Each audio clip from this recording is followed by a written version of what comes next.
Dass Turtle Beach nicht nur Headsets kann, wissen wir spätestens seit der Hersteller auch die Fans von Flugsimulatoren bedient. Auch in den Sim-Racing-Bereich möchte man nun von 0 auf 100 direkt einsteigen. Ob das Velocity One Race seinen hohen Erwartungen gerecht wird, sehen wir uns hier in diesem Video einmal gemeinsam an und damit hallo und herzlich willkommen hier auf meinem Kanal. Mein Name ist Andi, schön, dass du da bist. Direkt zu Beginn der Hinweis, dieses Video ist in Kapitel unterteilt. Nachdem wir hier das V1 Race ausgepackt und aufgebaut haben, richten wir es zuerst auf Xbox und dann am PC ein. Dabei gehe ich auf die jeweiligen Installationsprozesse und die entsprechende App ein. Wir fahren auf beiden Systemen und sehen uns natürlich die Unterschiede auch einmal genauer an. Wer in einen jeweiligen Bereich des Videos springen möchte, kann dies ganz bequem über die Kapitelauswahl tun.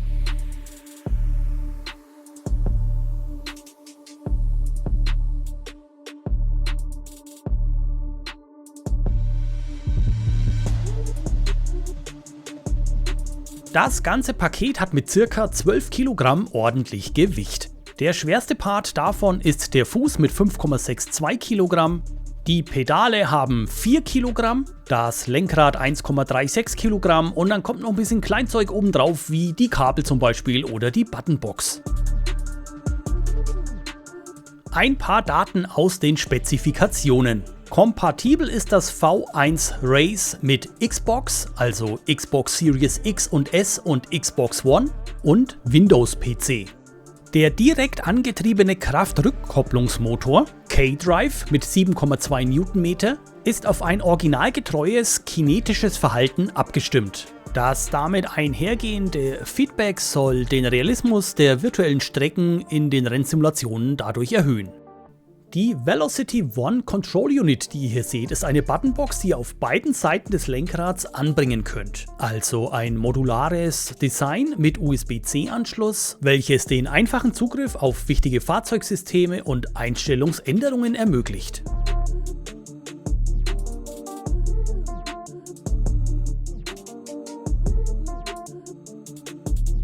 Am Lenkrad selbst, sehen wir später noch genauer, befinden sich die sogenannten Mag-Shift-Schaltwippen. Außerdem ermöglichen zwei zusätzliche analoge Schaltwippen mit magnetischen Hall-Effektsensoren eine präzise Steuerung von Kupplung und Handbremse.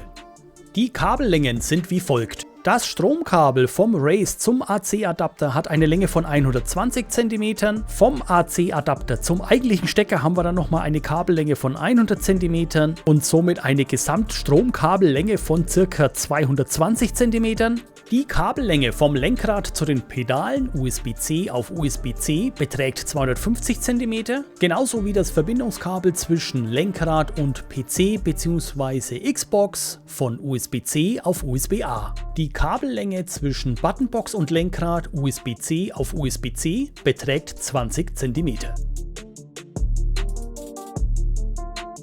Nachdem nun alles ausgepackt ist, werfen wir einen abschließenden Blick darauf. Da hätten wir zum einen die umfangreiche, bebilderte und leicht verständliche zweiseitige Bedienungsanleitung.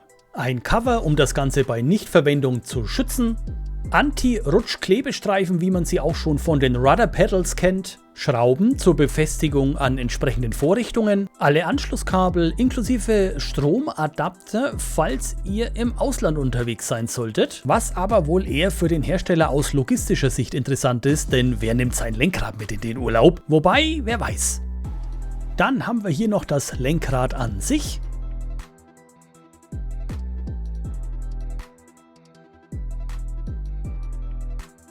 Die Basis dazu.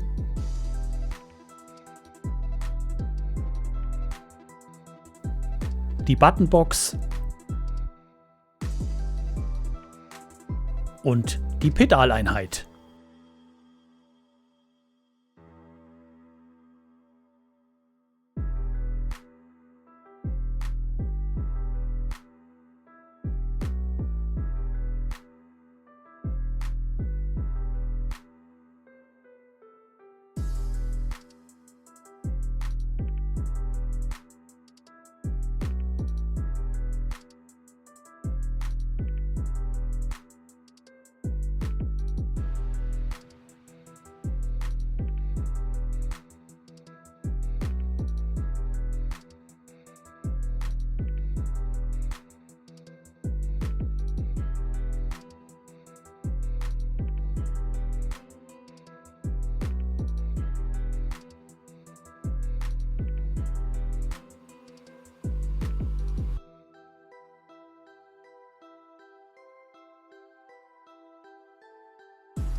An der Basisstation befinden sich links und rechts zwei, ich nenne sie einfach mal Flaps, das sind kleine Klappen, die man nach oben klappen kann, die mit Magneten entsprechend das Ganze verschlossen halten. Und auf der rechten Seite befindet sich das Montagewerkzeug. Genauer gesagt zwei unterschiedlich große Imbusschlüssel, mit deren Hilfe ihr die Schrauben befestigen könnt. Mit Schrauben ist zum einen die Befestigung der Buttonbox an der Wheelbase gemeint und zum anderen natürlich dann auch die Klammern, die man unten entsprechend ausfahren kann, um das Ganze am Tisch festzuklammern.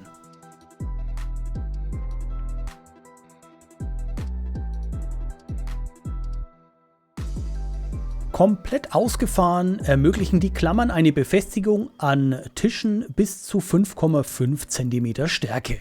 Vorne an der Wheelbase haben wir dann die Xbox-typischen Buttons. Auf der rechten Seite dann ein USB-C-Anschluss für die Buttonbox, einen Kopfhörerausgang sowie einen Powerknopf zum Einschalten des Systems und eine Taste, um K-Drive sofort zu deaktivieren. Und auf der linken Seite haben wir dann ebenfalls einen USB-C-Anschluss, falls wir die Buttonbox auf die linke Seite platzieren möchten. Auf der Unterseite gibt es drei Möglichkeiten, das Ganze fest zu verschrauben.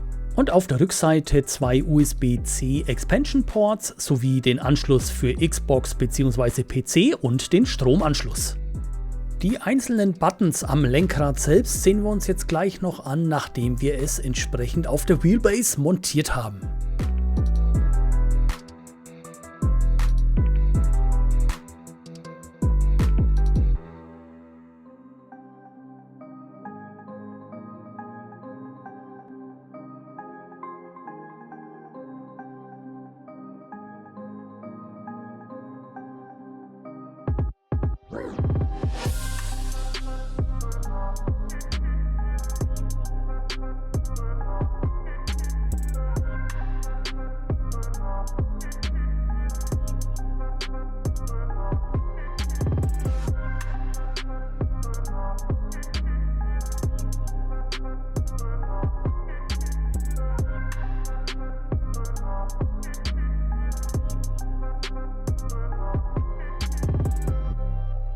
Als nächstes packen wir nun mittels dieses Schnellverschlusses das Lenkrad an die Wheelbase. Das war tatsächlich eine der Kernfragen. Ist das Lenkrad an sich abnehmbar? Und ja, man hat auch hier sich die Optionen offen gelassen, mit zusätzlichen Lenkrädern das ganze Thema noch zu vertiefen. Orientierend an den entsprechenden Markierungen klipst man das Lenkrad ganz einfach und simpel auf die Basis. Im Anschluss wirkt das Ganze, als wäre es nie voneinander getrennt gewesen und ist mega stabil und fest, auch während der Fahrt. Alle Verbindungsteile sind aus Metall. Genauso simpel lässt sich das Lenkrad dann auch wieder abnehmen, denn zur Montage der Buttonbox, in meinem Fall auf der rechten Seite, wie erwähnt, es ist auch auf der linken Seite möglich, die Buttonbox zu montieren, ist es angenehmer, das Ganze ohne Lenkrad anzuschrauben. Sehen wir uns die Buttons und Drehregler am Lenkrad einmal genauer an.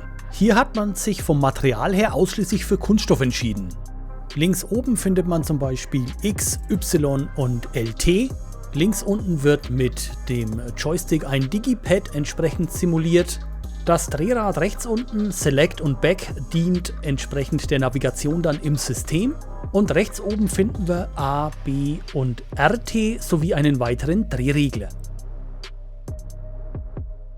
Auf der Rückseite haben wir dann links und rechts jeweils oben Plus und Minus für die Schaltung und unten dann die bereits erwähnten zusätzlichen analogen Schaltwippen mit magnetischen Hall-Effektsensoren, die eine präzise Steuerung von Kupplung und Handbremse ermöglichen.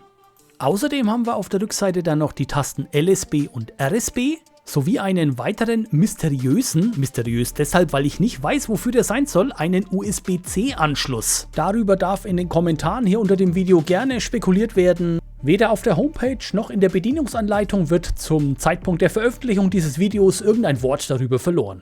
Auf der Rückseite der Pedalerie sehen wir zum einen die Möglichkeiten, um das Ganze fest zu verschrauben. Zum anderen ist es möglich, das mittlere, also das Bremspedal, seitlich zu verschieben. Auf der Rückseite haben wir dann den USB-C-Anschluss und den Auswahlschalter.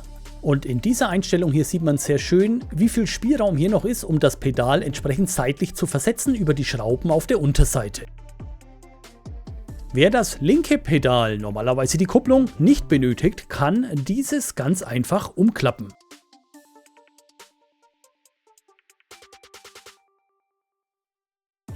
Bei dieser Gelegenheit können wir gleich nochmal einen Blick auf das verwendete Material werfen.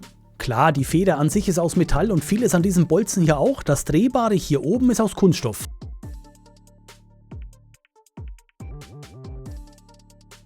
Über dieses Drehrad hier lässt sich die Spannung der Feder entsprechend einstellen.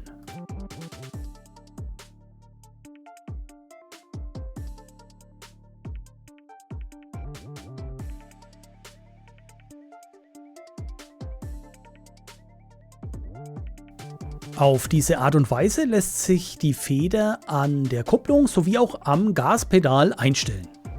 Das Bremspedal hat das sogenannte Dynamic Brake Tech Wegezellenbremssystem. Dabei wird die Bremsleistung durch die Kraft gemessen, die du auf das Pedal ausübst und nicht durch den Weg, den das Pedal zurücklegt. Wie sensibel das Ganze reagiert, was die Bremse angeht, lässt sich dann auf dem Display einstellen oder auch über die Begleit-App. Der Pedalsatz an sich ist aus Aluminium.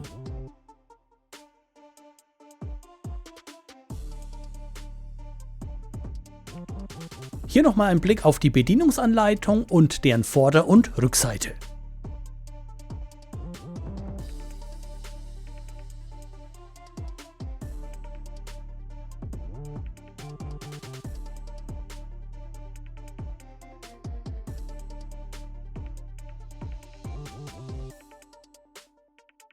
Im Zuge meiner Tests habe ich unter anderem probiert, das V1 Race am V1 Stand zu befestigen. Wer ebenfalls mit dem Gedanken spielt und den Stand zu Hause hat oder vielleicht sich dafür anschaffen möchte, das Ganze funktioniert leider nur eingeschränkt. Während sich die Pedalerie perfekt darauf montieren lässt, und es ist auch gar nicht so abwegig, es nur dafür zu verwenden, da das Risiko minimiert wird, dass die Pedalerie irgendwie zur Seite oder nach hinten wegrutscht, lässt sich die Wheelbase leider nur an 2 der 3 Schrauben befestigen. Im Übrigen erscheint mir auch das hohe Gewicht der Wheelbase als nicht geeignet für den V1 Stand. Was für den V1 Flight und Flight Stick also kein Problem ist beim Flight Deck und beim Race leider nicht ganz so einfach.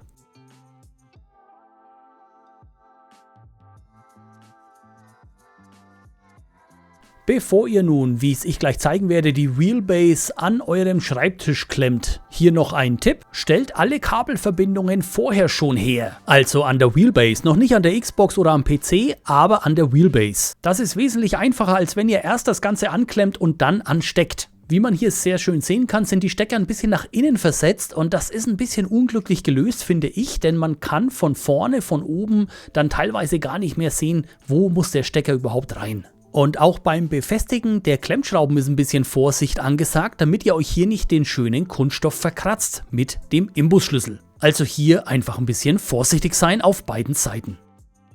Und dann geht's los auf Xbox. Wir wechseln hier einmal in den Store und geben Tuner ein. Das reicht schon aus, um die Velocity One Tuner App ganz entspannt zu finden.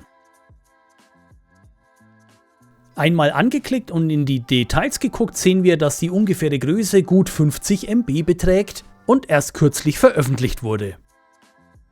Was auch kürzlich veröffentlicht wurde, und das ist jetzt ein echt wichtiger Hinweis für den einen oder anderen, ist folgende Information aus dem Discord von Turtle Beach. Egal ob ihr auf Xbox oder am PC installiert, lasst die Pedale erstmal unangeschlossen. Erst nachdem ihr das erste Update auf dem System habt, solltet ihr die Pedale an die Wheelbase anschließen. Ab diesem Zeitpunkt kann dann bei darauf folgenden Updates das System immer komplett angeschlossen sein. Es gab wohl einige User, die während des Update-Vorgangs Probleme hatten. Ich habe mich an diese Herangehensweise gehalten und hatte keine Probleme. Nachdem wir nun auf der Xbox die Tuner-App installiert und geöffnet haben, müssen wir bei uns am Lenkrad auf der Buttonbox den großen Startknopf drücken, damit das System startet.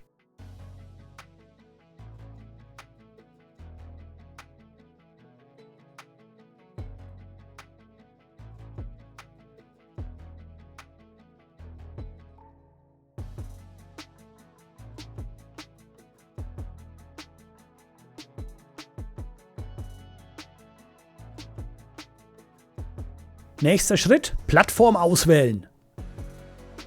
Sobald wir das gemacht haben, ist alles soweit verbunden und wir haben Zugriff auf alle Einstellungen. Bevor ihr jetzt anfangt, wie wild herumzustellen und auszuprobieren, ist der erste Schritt der Blick auf die aktuelle Firmware. Denn, und das sollte sicherlich klar sein, es gibt natürlich von Zeit zu Zeit entsprechende Updates und gerade zum Start ist mit Sicherheit eines vorhanden. Und wie vorhin erwähnt, die Grafik zeigt hier zwar an, dass ihr die Pedalerie sofort anschließen sollt, für das allererste Update würde ich jedoch aus genannten Gründen davon abraten. In meinem Fall ist hier die Version 0.3.9 installiert und wir updaten auf 1.1.2. Für den Update-Vorgang an sich solltet ihr ein bisschen Zeit mitbringen. Es gibt insgesamt derer 2. Das erste ist die Firmware an sich und dauert ca. 5 Minuten. Das zweite ist für das Race Management Display und dauert ca. 20 Minuten. Und das ist tatsächlich auch so. Während des Vorgangs habe ich zum Beispiel schon mal die Schärfe des Displays gecheckt oder auch die schöne Beleuchtung hier hinten, die auf den Motor im Innenraum zielt.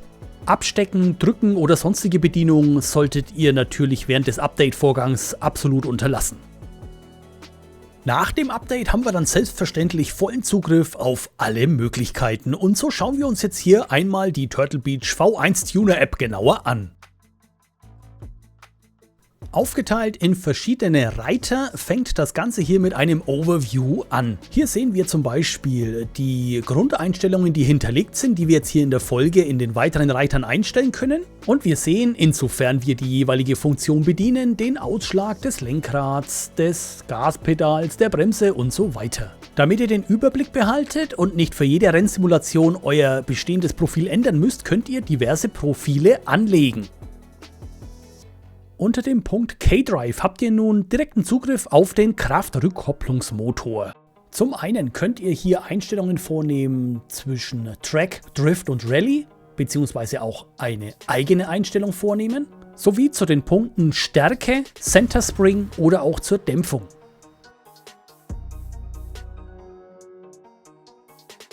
Über den Punkt Wheel habt ihr dann die Möglichkeit, die Buttons entsprechend zu belegen auf dem Lenkrad und über den Punkt VCU an der Buttonbox, also an der Velocity Control Unit. Unter RMD Race Management Display könnt ihr, insofern ihr die Telemetriedaten verwenden könnt und wollt, zum einen die Optik auf die Varianten Sport, Road oder Race einstellen, sowie die Art und Weise, wie der Telemetrie-RPM-Indikator dargestellt werden soll, also diese Punkte ganz oben, und ob die Einheit in Meilen pro Stunden oder km/h dargestellt werden soll. Unter Audio, und ja, wer hätte das gedacht, könnt ihr die Audioeinstellungen entsprechend ändern, insofern ihr ein Headset direkt am Audioport angeschlossen habt. Unter Lighting habt ihr Einfluss auf die Beleuchtung. Hier ist es etwas anders als zum Beispiel beim Flight Deck, wo ihr ja einzelne Segmente auf die einzelnen LEDs legen könnt, also verschiedene Farben einstellen könnt pro Segment. Am Race wird immer alles in einer Farbe angezeigt, sehen wir später auch noch live. Der Punkt Pedals ermöglicht euch dann den vollen Zugriff auf die Dead Zones der Pedale sowie die Sensitivität.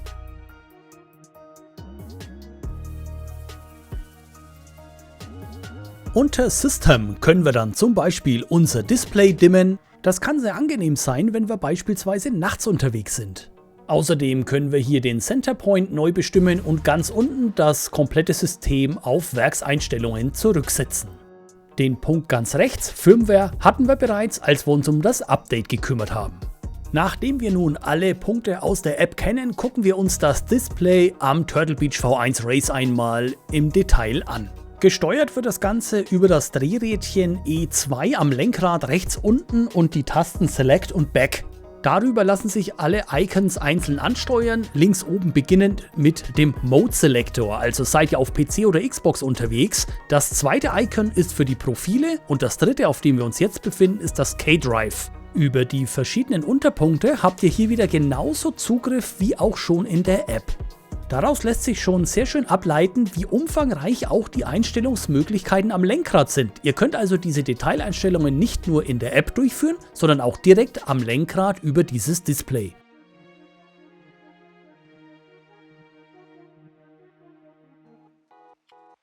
Der nächste Punkt ist das Race Management Display. Und weshalb hier auf Xbox der Hinweis Waiting for Game Data kommt, da gehe ich später nochmal im Detail darauf ein. Damit einhergehend kann ich leider auch die anderen Punkte hier in diesem Bereich der Telemetrie nicht zeigen, also die Output-Profile Sport, Road und Race, sowie auch den RPM-Indikator. Weiter geht es dann mit der Buttonbox namens Velocity Control Unit VCU. Hier ist dann sehr schön zu erkennen, was hinter dem jeweiligen Eingabebefehl hinterlegt ist und wo sich der Button befindet. Unter Wheel können wir dann entsprechend Einstellungen zum Lenkrad vornehmen, zum einen zur Rotation und zum anderen zur Dead Zone. Im Übrigen kann bei der Rotation ein Wert zwischen 90 und 2600 Grad eingegeben werden.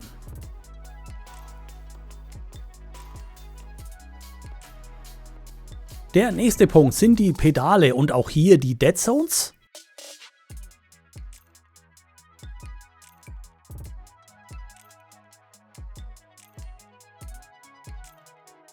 Und die Sensitivity.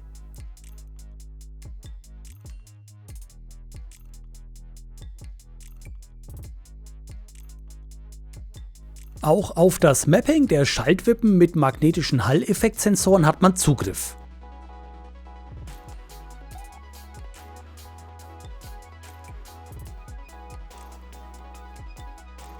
Das nächste Icon ist der sogenannte Headset Mixer. Hier könnt ihr nicht nur die Lautstärke regeln, sondern zum Beispiel auch das Verhältnis der Lautstärke von Voice Chat zu Spielsound.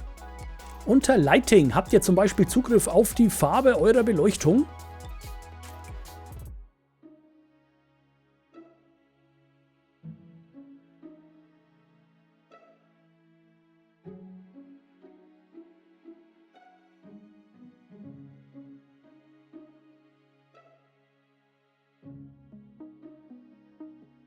Auf deren Helligkeit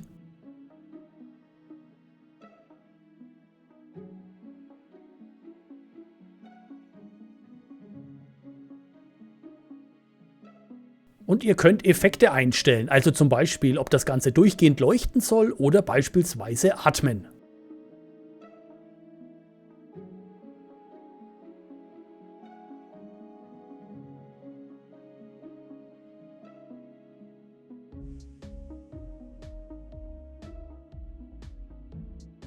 Das nächste Icon lässt euch das System mit einer App auf eurem mobilen Device verbinden, zum Beispiel mit einem Handy, mit einem Tablet. Die App ist erhältlich für iOS und Android, auf letzterem ist das Ganze 10 MB groß. Und das letzte Icon führt uns in den Bereich System. Hier haben wir beispielsweise auch wieder Zugriff auf die Helligkeit unseres Displays. Im Endeffekt kann man festhalten, dass die Eingabemöglichkeiten direkt am Lenkrad hier über dieses Display ähnlich umfangreich sind wie in der App selbst. Der einzige Punkt, der bei mir auf Xbox Fragezeichen hinterlassen hat, ist das Race Management Display, weshalb ich mich auf die Turtle Beach Homepage begeben habe. Hier kann ich den Bereich Knowledge Base wieder empfehlen, der immer wieder ergänzt wird mit zusätzlichen Informationen, die weiterhelfen können. Ich verlinke euch das Ganze unten in der Videobeschreibung. Da das V1 Race für beide Plattformen, also Xbox und PC, verfügbar ist, gucken wir mal, ob es da Unterschiede gibt. Also was die Verfügbarkeit der Informationen angeht, schon mal nicht. Auf beiden Plattformen gibt es einen Leitfaden zur Spielkompatibilität sowie Schraubenplatzierungsdiagramme. Wir sehen uns beides einmal genauer an. Wir beginnen mit dem Bereich Spielkompatibilität. Und wenn wir hier einmal draufklicken, dann öffnet sich ein neues Fenster, welches uns zwei Reiter zeigt. Einmal für Xbox und einmal für PC. Und wenn wir das jetzt hier einmal für Xbox aufklappen, dann sehen wir auf der linken Seite, welche Simulationen, welche Spiele für Xbox unterstützt werden. Also Stand jetzt, die Liste wird sicherlich im Laufe der Zeit länger. In der zweiten Spalte sehen wir, ob eine Profileinrichtung erforderlich ist oder das Ganze per Plug-and-Play funktioniert. Die dritte Spalte zeigt, dass K-Drive mit allen Titeln kompatibel ist. In der vierten Spalte wird allerdings angezeigt, dass RMD, also das Race Management Display, derzeit auf Xbox von keinem Titel unterstützt wird. Ihr erinnert euch, vorhin, als wir uns das Display näher angeguckt haben, sind wir unter dem Punkt RMD auf den Hinweis Waiting for Game Data gestoßen. Und genau das ist der Punkt, der auf Xbox leider noch nicht unterstützt wird. Das Empfangen von Telemetriedaten ist Stand jetzt auf Xbox noch nicht möglich. Und wenn wir gleich im direkten Vergleich sehen, was das auf PC an Mehrwert bringt, dann ist das auf Konsole schon sehr enttäuschend. Auch bei der VCU gibt es auf Konsole leider doch Einschränkungen. Die VCU ist die Buttonbox. Während ihr auf Konsole hier Tasten nur duplizieren bzw. für das System verwenden könnt, wird auf dem PC, dessen Werte wir hier jetzt einmal geöffnet haben, die vollständige Zuweisung der VCU-Tasten unterstützt.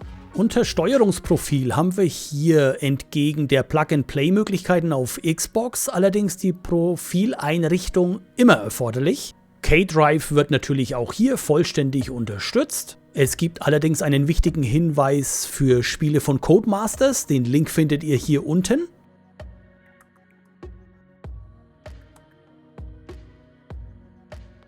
Und das Race Management Display, also mit den Telemetriedaten, wird bei jedem Titel unterstützt, entweder über die V1 Tuner App oder mit wenigen Ausnahmen über ein Drittanbieter-Tool namens SimHub.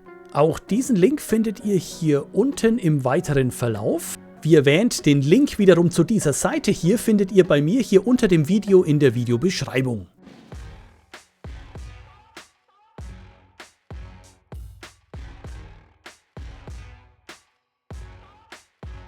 Am PC, wie erwähnt, an der Buttonbox, also der VCU, ist die vollständige Zuweisung der Tasten unterstützt.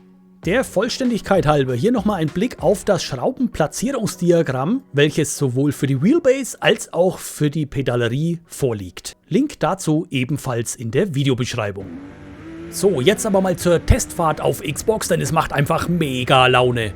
Links unten seht ihr die Live-Action zur jeweiligen Situation auf der Strecke. Und das, was ihr jetzt auf Xbox maximal auf eurem Display sehen könnt, sind neben den Einstellungsmöglichkeiten aktuell leider maximal die Ausschläge eurer Pedalerie bzw. eurer Eingaben. Aufgrund der fehlenden Unterstützung des Race Management Displays fehlen euch leider Stand jetzt sämtliche Telemetriedaten.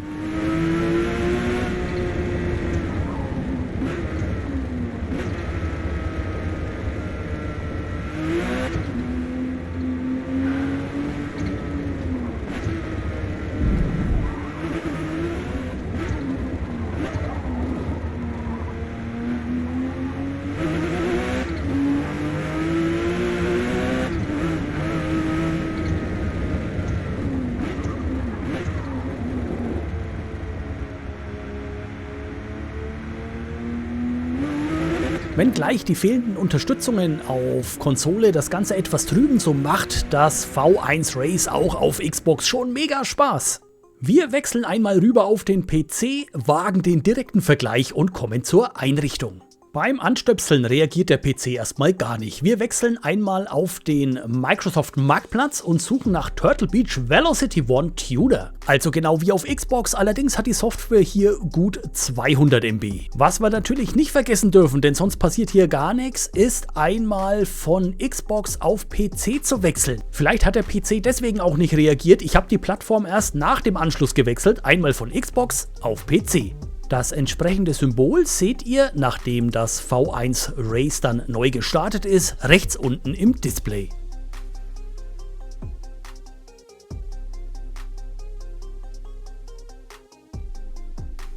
Die Tuner-App am PC unterscheidet sich zur App auf Xbox nur minimal. Deshalb gehe ich in diesem Teil des Videos auch nicht nochmal auf sämtliche Details der App ein, sondern wirklich nur auf die Zusatzfunktionen am PC. Hier noch einmal der Hinweis auf die Kapitelauswahl des Videos. Wer sich die weiteren Funktionen der Tuner-App ansehen möchte, findet ein entsprechendes Kapitel. Der größte Unterschied zwischen Xbox und PC ist die Unterstützung des Race Management Displays. Und genau auf diesem Reiter hier haben wir im unteren Bereich auch zusätzliche Einstellungsmöglichkeiten. Während auf Xbox nach dem Bereich Units, also Meilen pro Stunde und km/h Schluss ist, haben wir hier noch die Möglichkeit des Extended Telemetry Output. Und dabei handelt es sich um eine zusätzliche App, die ihr hier manuell öffnen könnt oder so einstellen könnt, dass sie zukünftig mit der Tuner-App gestartet wird. Ein Update musste ich im Übrigen am PC nicht mehr durchführen. Die Release-Versionen sind auf Xbox wie auf PC gleich. Und auch die Version der App an sich ist auf beiden Systemen identisch. Wenn wir hier auf das kleine Zahnrad klicken, haben wir entsprechende Informationen dazu. So, wie sieht denn jetzt das Race Management Display, das RMD am PC aus? Im Übrigen kam auf beiden Systemen, also sowohl auf Xbox als auch am PC, das aktuelle Forza Motorsport zum Einsatz, um auch hier vergleichbar zu bleiben. Das RMD am PC zeigt dir in einem Standardprofil beispielsweise an die aktuelle Geschwindigkeit, den aktuellen Gang, der eingelegt ist oder auch die Drehzahl. Und es geht sogar so weit, dass angezeigt wird, welche Reifentemperatur welcher Reifen hat. Die Telemetriedaten stimmen 1:1 mit dem On-Screen-Display am Monitor überein. Im Grunde könnte man am Monitor, dort wo es das Spiel es jeweils zulässt, Daten entnehmen und diese ausschließlich vom RMD ablesen, was wiederum für mehr Realismus sorgen würde. Was ihr beachten müsst, wenn ihr euch das erste Mal mit diesem Thema beschäftigt: manche Spiele, Simulationen, und da gehört Forza Motorsport mit dazu, setzen voraus, dass ihr in deren Optionen die Telemetriedaten entsprechend zulasst, also aktiviert. Das solltet ihr auf jeden Fall beachten, denn ist diese Option deaktiviert, dann wird hier am Display auch nichts ankommen. Und ihr erinnert euch sicherlich, innerhalb der RMD-Einstellungen können wir hier verschiedene Output-Styles anwählen. Auch das funktioniert jetzt hier am PC ohne Probleme und wir können ganz bequem zwischen den unterschiedlichen Ansichten hin und her schalten.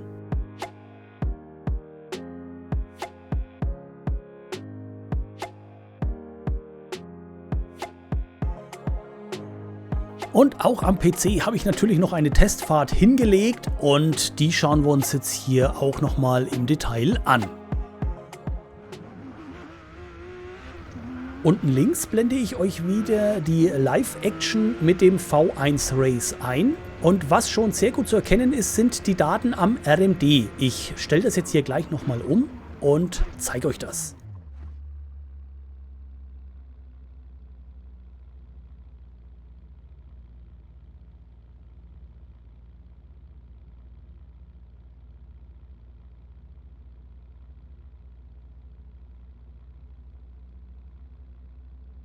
Ihr könnt hier also auch während der Fahrt nach Belieben hin und her schalten.